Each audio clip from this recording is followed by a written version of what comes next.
especially the inspiration that we all received last night at the awards dinner. So for those of you who were there, you know that it was a pretty phenomenal evening. I've been attending this conference for, I guess the last time I attended was almost 10 years ago. And I was, there are so many connections, friendships, and relationships that I have built at this conference who now, even today, are still people that I'm very close with and that I am proud to call friends. I am also proud that I work for a company like Prudential, who has supported Black enterprise almost since its inception, almost 50 years ago. And our mission, our purpose as a company is to improve lives by solving the financial challenges in our changing world. And that's reflected in our commitment to help people grow and protect their wealth through comprehensive financial planning. And so we've got an amazing panel here today who's going to help us to solve some of the issues that we have talked about and that we all experienced over the last several years. Now, when we think about challenges, one of the biggest challenges that we were trying to solve for as a company back in the days of our founder, John Dryden, was just making sure that working people had access to insurance. And now one of our larger challenges facing our changing world is solving and filling the pervasive racial wealth gap.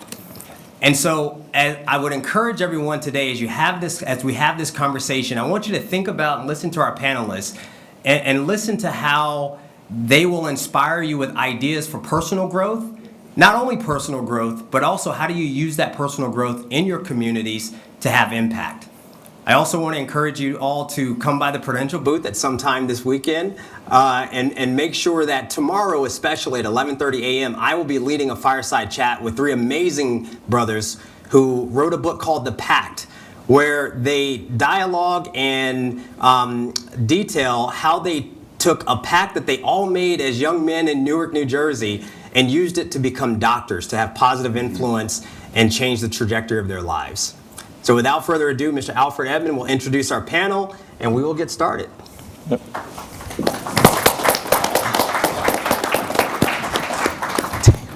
That was terrible. First of all, let me again thank you all for being here at the Black Men XCEL Summit. I know some of you weren't blessed to experience what we all experienced last night in terms of the powerful pouring into of recognizing our Excel Award honorees. But we are glad you're here this morning, and we're going to fill you up with inspiration to not only enjoy this conference, but to do what we need to do when we leave this conference. The test of a great conference is what we do after we leave, and that's what our standard is for Black Men XCEL and all Black enterprise events. Of course, I'm Alfred Edmond Jr., Senior Vice President, Executive at Large at Black Enterprise. It's my honor to be the moderator of this conversation, and this is a powerful conversation. So as I introduce our panelists, and the subject of the conversation is to be Black male in excellence, pushing forward and raising the bar, let me give props to my friend, my brother Delvin, who's doing double duty. He was always supposed to introduce the panel on behalf of Prudential, but his Prudential colleague, Ryan Carter, couldn't be here. He had a last-minute emergency, and so we're like, Delvin, can you do double duty? And Delvin is, of course I can do double duty. I can do whatever you need me to do. Well, I didn't get the first part right, so I'll do better this time. Yeah, so please, Delvin, Joyce, you've already met him. Let's give him a round of applause for joining the panel in place of Ryan Carter. We also have another good friend. I keep saying people like friends and brothers to me because I get to interact with these men on a variety of both business and personal levels. It's one of the great things about being a Black enterprise. You get to deal with the best and the brightest all the time. And Nicholas I. Wiggins, who's the Managing Director of Values Partners, is no exception to that rule. If you want to get some style tips, follow his Instagram. Just do whatever he does, you do that, especially with the shoe game. You see how he's, you do that. So please welcome Nicholas Wiggins.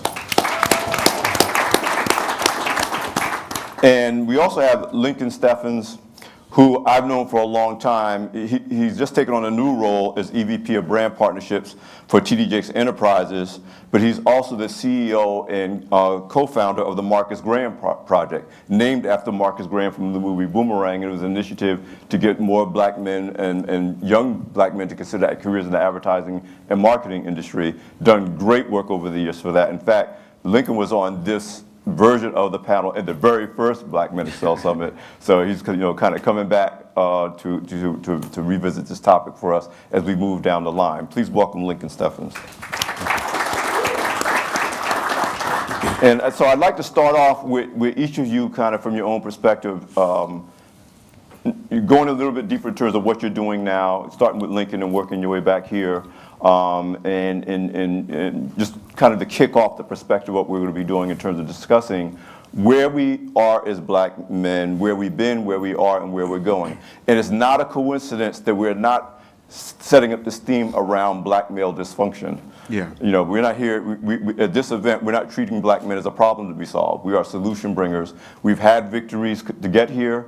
We're experiencing victories now, and then we know we have challenges to overcome going forward, but we're approaching it from the standpoint, if we got here, we can get there. And so that's really the tone of this conversation and the tone of this whole conference. So Lincoln, if you could just talk about where you are and what you're doing now. Yeah, so first of all, thank you for having us all here. Thanks for everyone that's here and participating in this conversation. What am I doing now? Well, first, I'm raising a 7-year-old boy. Yes. Who needs to see me present in a variety of different ways consistently. And so making sure that I show up for him in a different type of way, living in between two households, is partially what I'm doing now. As I was coming here, my parents, who often keep him when I have to go speak or do something, were going out of town. His mom went out of town. Every babysitter I could think about, babysitter, was going out of town. But my line brother, whose kids go to the same school, was able to keep him for the next couple of days. And if you just really think about that, even that narrative shift, that a brother who's also a single father is taking my son and taking him to school and doing all that, we don't hear about those stories of us supporting each other in that way in a school environment. So thinking about how we do more of that, how we do more of support for what's most important, our family unit, right? No matter what that family unit might look like. So trying to be intentional to make sure that I find more ways to be supportive of friends and colleagues. That's mostly what I'm doing now.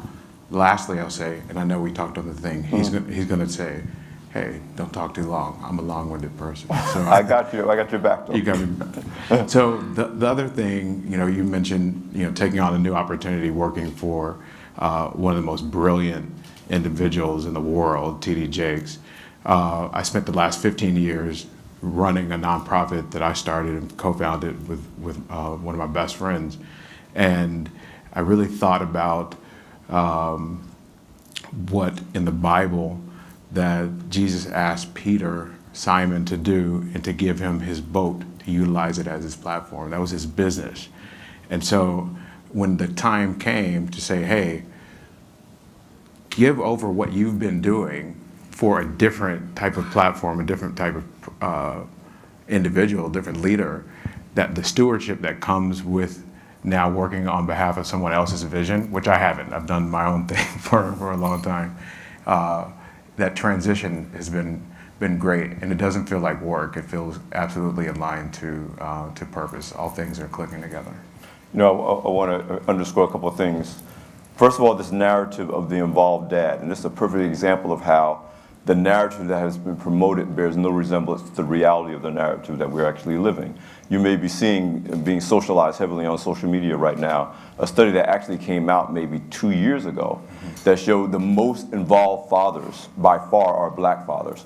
Despite this narrative that we're absent and uninvolved, a CDC study shows that we are, in fact, regardless of the circumstances, whether they're married, single, divorced, we are still the most involved fathers. So your narrative is, I tell you, that's not the outlier, that's the reality of who we are. Black Men XCEL is about the reality of who we are, which is in contrast to the narrative that we have had to operate under for continue to today, but for so many centuries in this country.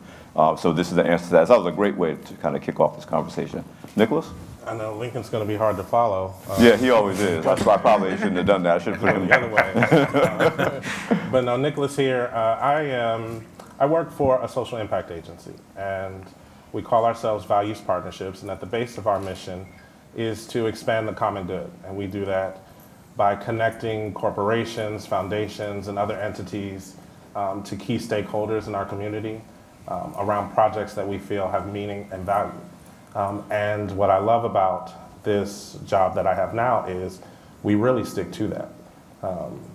The work that we do is not solely based on resources, but whether those projects are really going to impact our community in significant ways. And so that's what I do. I'd love to talk more about it, but that's who I am. You will talk more about it. No, I happen to believe that your company, and I'm very familiar with the work of your company, is a perfect example of an entrepreneurial enterprise that brings business value to corporations, to your clients, but also is a great filter for making sure that voices that are I won't even say outside the mainstream, because we are the mainstream. It's just that we're not treated like we're the mainstream. Our ideas and our culture are mainstream, but often our voices aren't heard. And you do a great job of bringing in influencers from all walks of life, including myself, to make sure those voices are heard in the marketplace in a real meaningful way. And when we talk about what the Black Men XCEL Summit is all about, this is a corporate business leadership development event, but there's no separating that from who we are as black men and our ability to show up authentically in spaces and bring value to the table and be rewarded for that value, whether it's through our individual incomes, salary-wise, or through getting the business as a company. So that's why I'm really glad you were able to be part of this conversation. Delvin, I have a bias in favor of, because in a previous life, he was a player for the greatest football team in the history of the NFL. The Cowboys? The New York, or the Cowboys. That's the greatest regular season team. We're talking about playoffs and Super Bowls. Oh, okay. You got to go back about 30 years to find yours. But he was the running. Take off my mic. No, but in all seriousness, we heard last night when we were honoring Grant Hill, this idea that yes, black men can ball out, in various sports arenas, but it's a disservice to all of us as black men when we think that's the only value we can bring to the table, when we have a tremendous amount of intelligence, whether you're an athlete or not. And you're a living representation of that. I mean, again, great running back, James Madison University. Number 25 in the country right now, by the way. Just to put it out there. Just saying. But again, a brilliant financial planner. We work together on a variety of projects because, again, Prudential is a close partner of Black Enterprise. And so I definitely want you to bring to this discussion how you've always seen yourself. I know we've had conversations about that. Beyond this idea that, he's fast and he can take hits and he can block, there's more to you, far more to you than the physicality of who you become as a person. Well, I wasn't going to bring it up until you did. Well, I was. And the Giants are winning this year, so I should bring it up. Right? But Dallas is winning this year too, but we know how it's probably going to downhill. So I'm a financial planner based in Charlotte, North Carolina. It's the only thing I've ever done other than football. So 3-4 years in the NFL, 16 years in financial planning. 0 concussions as a financial planner, by the way. That's amazing. As a financial planner, to sort of add to this discussion that we're having, as a financial planner, a lot of what I do is more like therapy. And, coming out of the pandemic and just seeing how a lot of people were impacted so badly financially. And part of my role is to help people understand their relationship with money and how to move forward. And so I'm very excited about the opportunity that I have each and every day with my clients and the impact that I get to have in the community. The whole point of this session is to talk in the context of that we as brothers are winning. We're not winning every battle, and obviously the forces arrayed against us are daunting and sometimes extremely discouraging when you look at things like, George Floyd being the biggest chapter that we've gone through these last couple of years. That is a point of discouragement. But again, we've had those points of discouragement, all through our history. And the fact that we're here in this room, the fact that you could have an event like this says, no matter how challenging the adversity we've come through as Americans, as Black Americans, as Black men, the fact that we're here is evidence that we should maintain a sense of optimism and positivity. So I want to talk a little bit about what we've come through, let's say, in the COVID era to get to where we are today, and what you see some of the things that we've learned and come out with that we would characterize as wins over the last couple of years. And I'm going to throw out two of them that I'm going to throw out. You can jump on those, or you can talk about your own. One, we had a panel, our authors panel, roundtable of Black male authors, and I've talked like a new appreciation for reading and books. And because when we were isolated, a lot of us either began to read and we weren't reading, or those of us who were already readers read a lot more, but we're reading as parts of communities, book clubs and things like that I didn't see in as great a numbers among Black men. The other trend that I saw coming out that was a win for us, that was happening before the pandemic, but has really picked up steam is, and you heard it even in the conversation this morning with Attorney Ben Crump, is that Black men are now leaning heavily into mental wellness and mental health in a way that was almost unthinkable 5 years ago. So to me, those are just two wins that were accelerated. Now, they might have been accelerated because of the tragedy of seeing somebody die on public television. They might have been accelerated because of the trauma and isolation and the economic shutdown of COVID. But the truth is, we came through adversity, and I think we came through stronger than we went in, particularly as Black men. What do you see as whether it's those or other things, as some of the wins that we've emerged with, let's say, over the last 5 to 10 years as Black men, moving forward? Yeah, Anybody can jump in. I think the nexus of what you are talking about, we have my good friend Jay Barnett, who's an author and spoke yesterday, and is a mental health expert and played football for diving into that part of his life. With what individuals like Jay are doing and really spending their entire lives focused on our mental well-being as Black men specifically is important, and being able to sit and finally take the time to really think about what's going on in life. I think what COVID obviously has done for many of us is to really think about who we are, what our family looks like, and how we gain access to tools like therapy and so forth. I think that's one of the places that we're winning, because people are being more open. Brothers are being more open about the really, really challenging things that they don't talk to anyone about. One thing, I talked to my dad, who's 77 now, and he said, we were at lunch in 2021, he said he has never in his entire life felt comfortable talking about some of the things that he's experienced throughout his entire life. And he's just now being able, and that's being married for 45 years.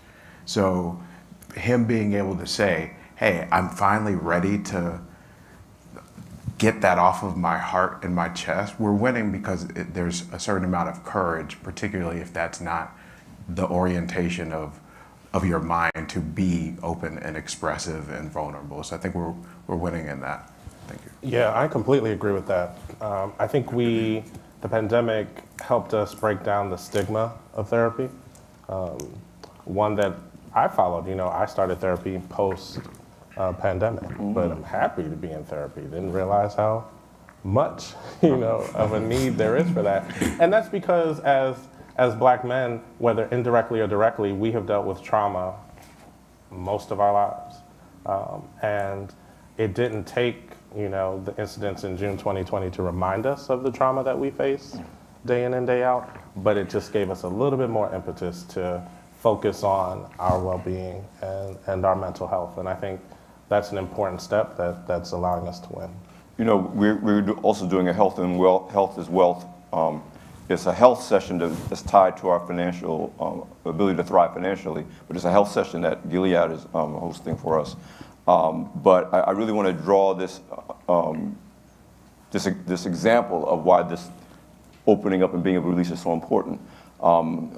Maybe 30 years ago, I think it was whatever show Ted Koppel hosted. This was the big turning point in my commitment to both physical and mental health.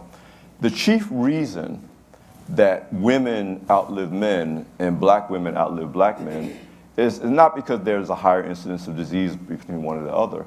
The chief reason, among many other factors, is that women don't have a problem with going to I don't feel good, something's not right, I'm going to get checked out. What were we taught, whether we were athletes or not?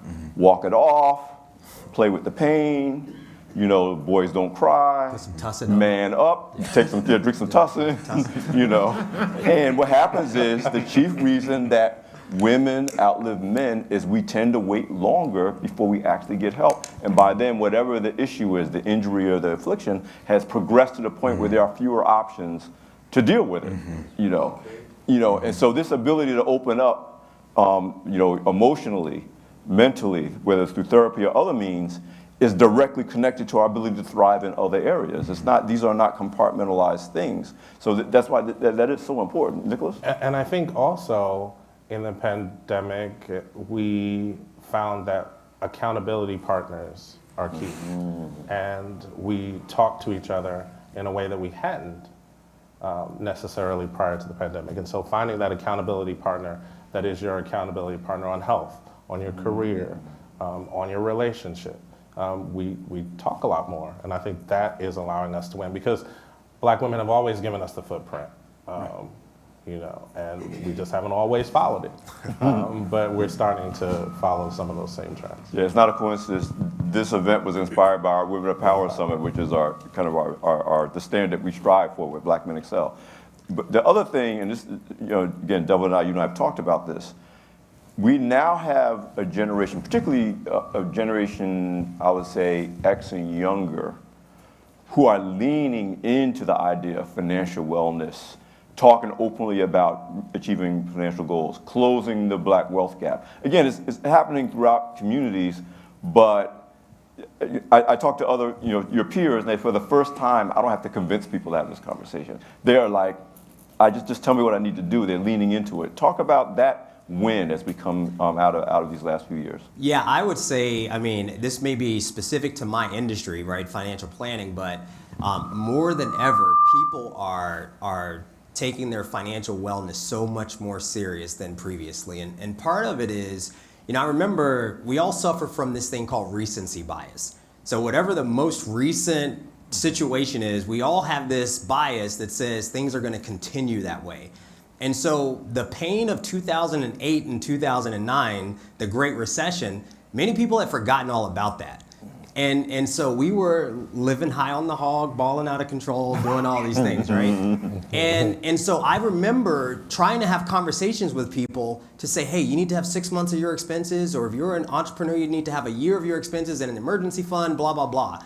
And a lot of times that would fall on deaf ears because many people prior to the pandemic could not imagine a scenario where they could be out of work for 6 months or a year, because they had forgotten the pain of 2008, 2009. And I think, to your point, one of the big wins that I've seen is that coming out of the pandemic, people are taking their financial wellness so much more serious. They're putting money into emergency funds. They're investing money for the future. They're looking at investing in the stock market as a way to own a business, not as a way to say, oh, is this stock going to go up or down tomorrow? No, it's long-term ownership in a company. And so I think that's a big win, because if we were to magnify that out over generations, it's going to have a lasting impact. Yeah, let's talk about where we are now. And I'm glad you said over generations, because we just talked a little bit about what we've come through and some of the wins that we've come out with. But let's talk in the present tense about what we are doing now, or what we should be doing or could be doing more of, that's not only going to impact the current state of us as black men, but this multi-generational outlook. Because I have to say, that's another thing. I think for the first time when I talk to people, whether they're baby boomers like me or they're Gen Y, they are now thinking a lot more about the legacy conversation, what's going to happen after me. And it's not unusual to hear that from someone like me who's in his early 60s, but it's really interesting to hear that from someone who's in their late 20s, who is thinking, yeah, there's what I want to do, and then there's this other thing that I want to happen down the road. You know, and again, I didn't remember hearing that kind of conversation prior to these last 4 or 5 years. You know, starting again with you, Lincoln, and just kind of, you guys jump in whenever you're ready. You don't need me to guide you. But talk to me about if you're seeing that same thing, and what do you think that bodes for the way we should be thinking during this conference, and even as we leave this conference, as we pour into one another going forward? I'm definitely seeing more individuals. So what am I? 41. I've been saying 42 for a while. I'm like, why am I aging myself? But right before I turned 40 in 2020, I did my will. And I started trying to reapply for life insurance because, you know, seeing a number of people die of COVID that didn't have the ability for their families to pay for their funeral alone, it was like, okay, you can't leave your, at that time, 5-year-old to do a Kickstarter campaign or whatever. Right. But I'm seeing more friends really looking at that type of long-term solution for their families. You know, I don't know at Prudential what you're seeing in terms of the generations of people leaning into that type of thing, but it's been important. And going back to what you were saying about health, I couldn't get life insurance at first because I had an underlying health issue that was just anxiety, right?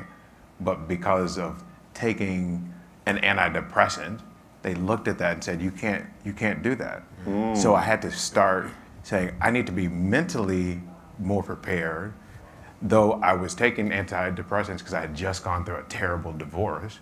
So you think about how all these, I'm trying to paint a picture to think about how all of these things play together and how one thing affects your ability or inability to access the type of tools for longer term financial success, family planning, all that type of thing. So I'm seeing more people thinking about, more friends, I'll say, really thinking about that and accessing leaders in financial planning to figure out how they can overcome some of those hurdles that might not allow you to do some of those things. Yeah, I think it baffles me how many people don't have wills. And we definitely need to insert that into our conversations a lot more. Even prior to the pandemic, my family started to talk about all of our resources and what would happen, you know, when my parents move on to glory, and having those critical conversations that families just don't want to have. And I encourage everyone to do that. I think I like the balance that we have now, where we're still balling out, but not balling out to bankruptcy. Right. I'm still in that. Right, because I don't want anyone to call me a hypocrite. In the pandemic, I had a major birthday party. I had, 93. I told you all to follow him on social. That's all I'm saying. 93 people in Bermuda, and we did the thing. But there was a balance there. I started a year out. I saved because I knew exactly what I wanted to do. And I saved up to make sure that I wasn't walking out of that party in a massive amount of debt. And I think that's how we are now thinking about our finances in a new way. You know, I want to build on that idea, Nick, and Dylan, I want you to jump in both in terms of the financial mindset and beyond. I was raised in a working poor household in a working class neighborhood. And so I was very good at the saving part. And I realized during the pandemic, I wasn't good at the living part, meaning that there's this balance. You work hard all your life, and at some point you want to be able to enjoy what you work for. And unfortunately, especially if you're my generation, you were taught, well, you wait until you're 65, and then if you're alive, which for many black men we're not, then we can enjoy ourselves. Right, yeah. Man, I came out of the pandemic, and I was like, guess what? My kids are all grown. They're out there doing their thing. I'm going to enjoy. Yeah. You know, I'm going to still work. I'm going to still work hard, and part of my whole health strategy, you guys know I'm into fitness, is I'm trying to extend my peak earning years to make up for the bad financial mistakes I made to get to 40. I was like, I gotta really do better. But there is a balancing act. When we talk about financial wellness, it's not about making money like stress and if I can't spend this and I can't do that. Planning gives you able to enjoy what you earn, but still not put yourself, like you said, balling to bankruptcy. We got to hashtag that. Yeah, that's amazing. Yeah, go ahead. And I think that's the key. It's, I have a lot of conversations with my clients around behavioral finance. And one of the biggest concepts is this idea of social indifference. And social indifference is your ability to be indifferent to the behaviors and attitudes related to the spending behaviors of other people. And so I don't have that discussion with my clients to say, don't enjoy your wealth. Don't, take that trip to Bermuda, right? I have that conversation to say, you should have an awareness for why you are making those decisions. And for me, if you are making those decisions for yourself or for your family or for your own intrinsic value, then have at it. Let's just make sure we get those priorities straight and we plan for it so that you don't feel guilty on the other end of it. But if you're doing those things to post it on Instagram or Facebook or whatever, then that's the, obviously the wrong reason. And so, for me, it's making sure that we actually have a plan in place. We're meeting the short and long-term objectives and our priorities.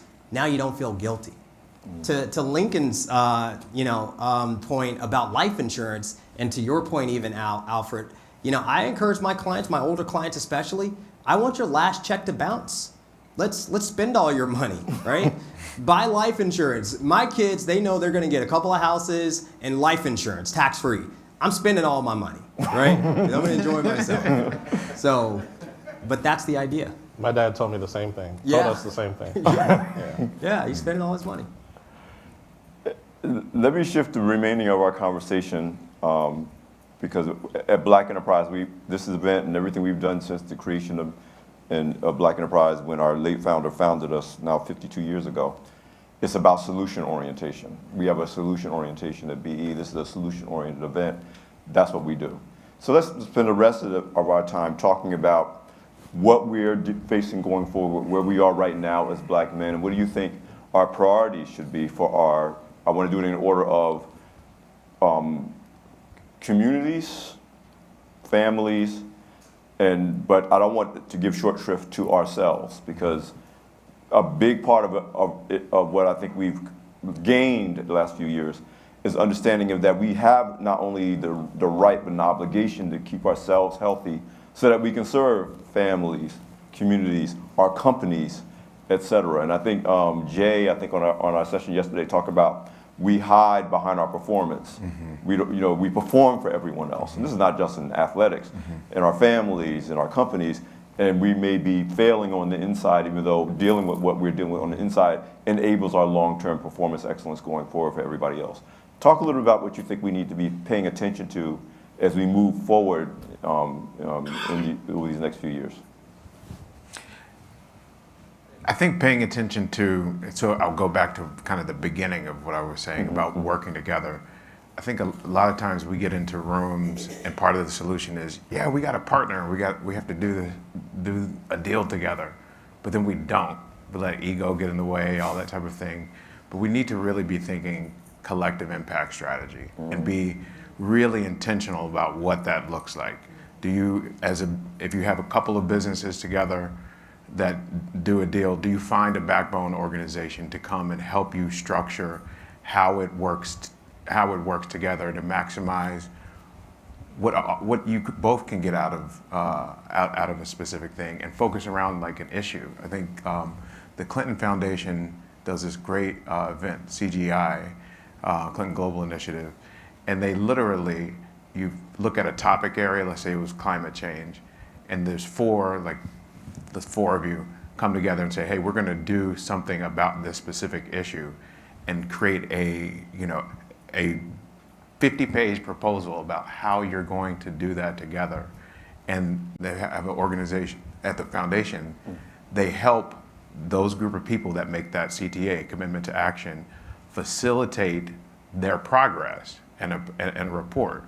And that's intentional partnership. That's intentional collective impact modeling. We just talk about it and then don't set up the right tools to manage how that partnership is going to go. I think we should be doing much more of that rather than just talking about it, essentially. Say less, do more. I totally agree with that. We talk a lot, all of us, because we attend a lot of conferences, we hear a lot of conversations, we speak at a lot of events. And I'm at the stage now where I hear the word partnership, I freeze a little bit. So my thing is, if you're talking partnership and you're making an ask and not an offer, you're not really talking partnership. You should be approaching with an offer. Here's what I want to give, here's what I want to bring to the table. What could you contribute to that will help us achieve a particular objective? And unfortunately, and it's not just black people hear partnership and they think about what can you give me to get my agenda accomplished. But I think we have to lean into this idea that we each have something to offer, a skill set, a resource, a relationship. And if we can offer it toward a goal, then we naturally attract people who can say, yeah, I can bring something to that equation. Can I add one more thing on top of that? Yeah. Sorry. I think also saying no. Like when you talk about what your parents taught you, my grandfather taught me in the game of dominoes, all money ain't good money, son. Right? Sometimes you have to pass on something. All 2020, because the work on the nonprofit side is around diversity and inclusion, everyone started the conversation, we want to partner with you. Well, that turned out meaning was you want me to give you the names of the talent that we just finished training for free. You're doing that job. Your diversity recruiter is doing that job. So you're asking me to do this for free or for minimal dollars? No. No, thank you. I don't care how big the company is, no. And that the word no is a full sentence. Period. Period. No doubt. Yeah, the no is important. And I mean, where I work, we do all of that.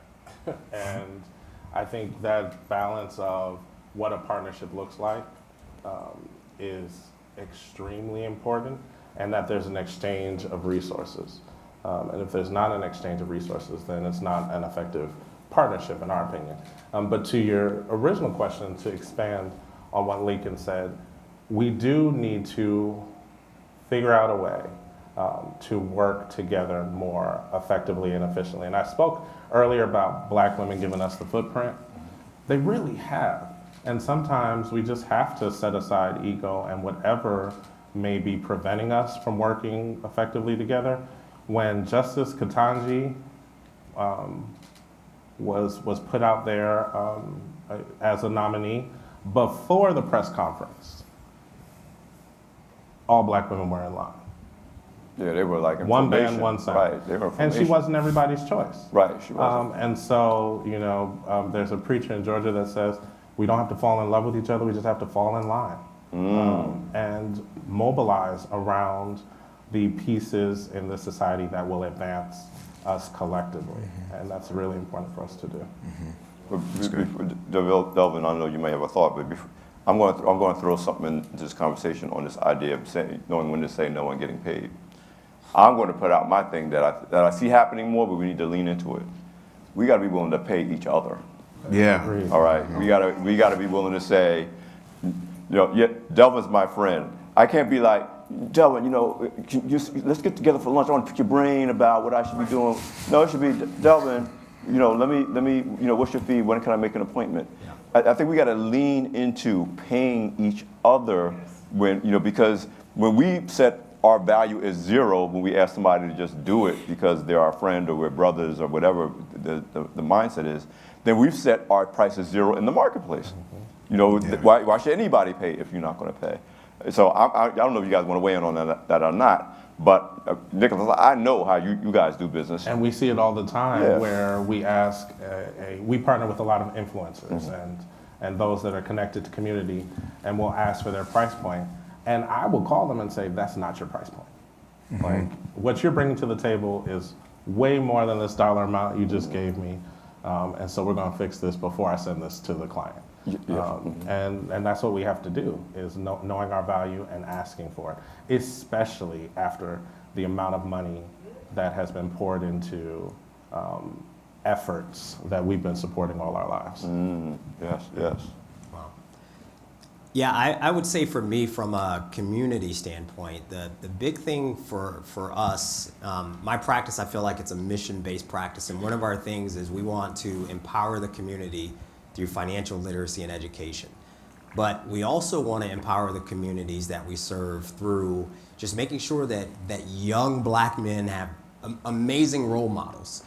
And, we talk about sports and I was an athlete. I'm sure there are plenty of other athletes in this room, but we already have those role models. And I'm on the board of a nonprofit called Youth Development Initiatives. So we are a Charlotte-based nonprofit that supports disadvantaged adolescent teens. And when I get an opportunity to talk to a young black male, I oftentimes don't even bring up the fact that I played NFL football. They already have those role models, right? Everybody wants to be Lil Wayne or Odell Beckham Jr.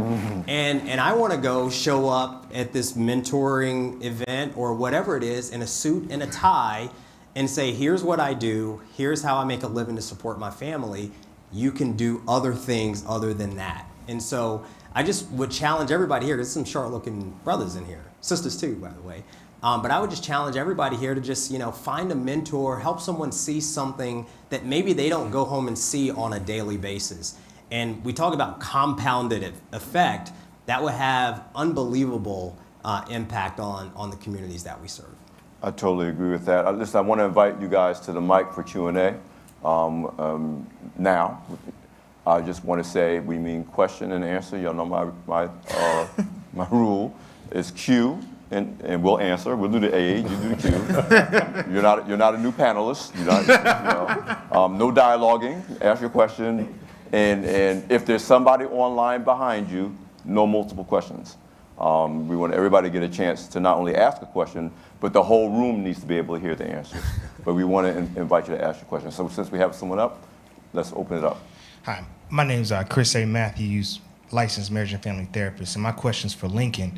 You mentioned in your dialogue how you embraced a pretty traumatic divorce from your wife. Can you share how that process of divorcing from your wife, being a figure of your statute, what that entailed from a business lens? Because that identity of being a husband now is no longer present, and now you're a divorcee. What did that do to you from the business side, and how were you perceived after that process? Yeah. How much time do we have? There's a lot in that. First, you know how in a lot of paperwork, you check the box, single, separated, divorced, whatever. I don't check divorced. I'm single, right? I had to start because when you keep saying that, and that becomes your narrative, it becomes a stigma in and of itself for yourself. And so going through that, I had to reframe how I looked at that entire situation. And from a business perspective, I don't think that it didn't affect anything. I mean, I had enough skin in the game of starting this thing, with my business partner, that it didn't affect anything. What it did, though, because now we have shared custody of our son, I have 7 full days to live my life with not having him, right? Which means I can go travel and I can speak and do different things. But I will say, it was difficult, like getting up, at the beginning. I mean, the way it happened was traumatic. It was difficult just being motivated to continue to press forward. And it took my mom because this is an honest room, and I also medicated that entire challenge of getting up, right? Because I just wanted to go back to sleep. That's all I wanted to do, is wake up and then go right back to sleep. So it took my mom coming over, and she literally, with all of her weight, she's like 5'2", petite woman, with all of her weight, held her forearm on me. I couldn't even get up. I don't know whether it was because I was too weak, because my immune system was compromised, or whether she was just that strong, and I think it was the latter. She said, "This is not a good look for you. Get up out of this bed of affliction and keep moving. There's only but so long you can mourn over something that at the end of the day wasn't supposed to be long term, right?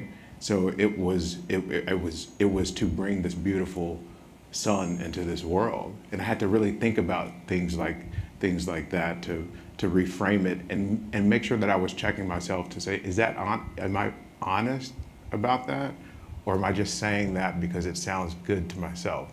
And when you find the points where it is honest, then it's just easier to move past. But it was hard. It was hard. You know, Thank you. I want to build on this idea of honesty with self, because I think that was one of the other things that many of us, I can personally say, I experienced during the pandemic. There's something to be said when, you know, and in my lexicon, in my orientation, when God says, I'm going to shut all this other stuff down. Mm-hmm. You're not going to be able to get distracted by work. You're going to get distracted by travel. Mm-hmm. You're not going to get distracted. You are going to sit still and face the truth of your life, the truth of who you are, things that you've been through, things that you're going through, and the things that you want to go through, or what the thing your purpose is.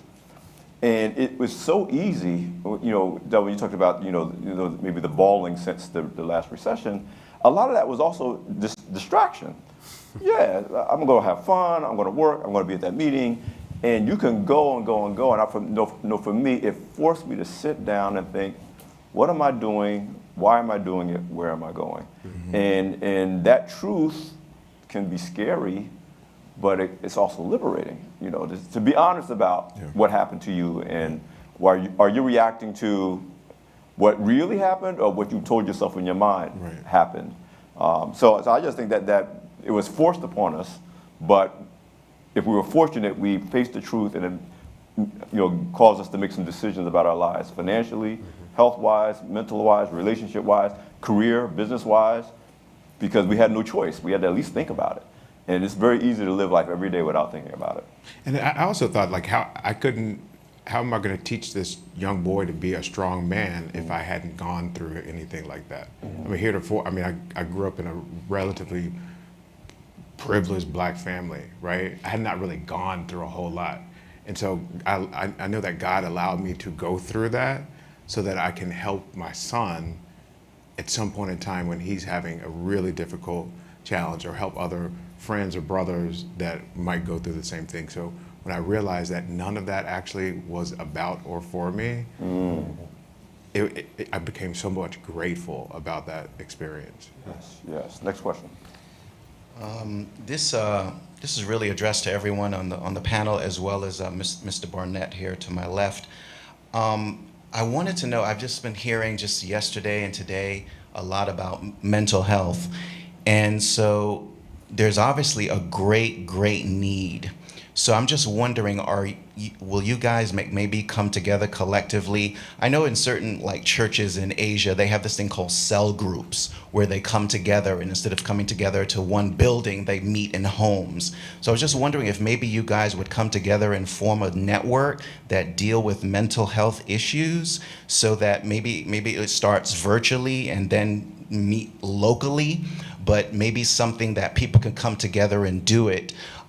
You know, to just really help. Is that something maybe you guys have thought about, or maybe you need to talk offline to do it? I don't feel I'm called to do it, but I'm just listening to you guys, which are experts, and I'm just saying there's a need, and would you guys actually fill that need and start a network regionally, then nationally, but meeting locally? I won't let every panelist answer the question because it's a relatively short answer, and Jay would attest to this too. Those networks already exist. Right. They're forming. Well, they do. You got to check out the Just Heal Bro tour, which is the live tour that is spun off of Jay's most recent book. Jay even talked about yesterday on the panel. He found a lot of his colleagues on Instagram in particular. There's a heavy push. You hashtag Black male therapists, or Black male mental health, or Black men's mental health. You will find a whole community of people, Black men who are networked together, both professionals and people who aren't professionals, but they're leaning into this idea that we got to make this a conversation. I'm thinking of my man that wrote Jason Wilson, documentary coming out. So a lot of times, and this is one of the biggest lessons I've learned from being a Black Enterprise. I'm in my 36th year of Black Enterprise. What Mr. Graves did, most importantly, beyond publishing a magazine and obviously showcasing role models, was he would put together these lists of top Black men in corporate America, for example, many times they didn't know they existed. They thought they were the only one. And all that did was create an instant community. So I'm just letting you know, it exists. Yes, sir. It's there. And obviously we can share more to make sure you're aware of it. But yeah, with Just Heal Bro, I know of a couple of other initiatives that exist, and we just need to share it, make sure that we all know about it, and get plugged into to make those networks stronger. Thank you. Yep, thank you. Great question. Good afternoon, everyone. My name is Winkuni Siant. I want to thank my mentor, Alfred, for inviting me into this space. I got an army. He's pouring into us. So thank you for the conversation today, gentlemen. My question was based off something that Nicholas said. How do you go about setting your value in terms of being a creator or bringing value to a space? I think as Black people, oftentimes, unfortunately, we don't know exactly how to set that value proposition when we're presenting a proposal to a large company, whether it be corporate, nonprofit, et cetera. So how do we go about figuring out the parameters in order to set a value that's realistic, not outrageous, but realistic to what we're bringing to the table? It's a very good question. I think the most important part is do your research. See what else is happening in the space that you want to tap into. And then once you have that research, balance it with exactly what you're bringing to the table. In the creative space, it's who are you connected to? Who is hearing from you in an authentic and organic way? Who is connecting with you and responding to the way that you engage on social media or engage directly in your community? And how do they respond? And using that as leverage in that negotiation process. But the first part is do all the research. Who is making the type of money that you want to make in the market that you're trying to tap into, and why are they making that money, besides the fact that they may be of another persuasion. But and then really focus on advocating for you to receive that. Yeah, I wanted to say for all of us, and I would say particularly for Black women, I came out, again, because of my background, I was always afraid to ask for too much. Like, you're just supposed to be happy with what you get, glad you're here, glad you're in the room. That was my orientation because of the background I came out of. Now my attitude is, I'd rather be told no because I asked for too much. Like, lean into over asking, I'm afraid of that term now, unrealistic. And say, oh, I don't want to ask for anything unrealistic. Because now I know enough, and with Butch, because he spent so much time in the corporate America, he's like, you wouldn't believe what white guys ask for. Without blinking. Their business plan is on a napkin. They're like, yeah, I had this great idea, and I think if you gave me $20 million, I could get this going. Yeah. And we're running anything, but I think I want to ask for $25,000, but I don't know if that's too much. So I'm like, I almost rather mess up because I asked for too much than because I asked for too little. And if you make an offer and they say yes right away, they don't counter, they don't argue, you probably asked for too little. Right. But balance it out.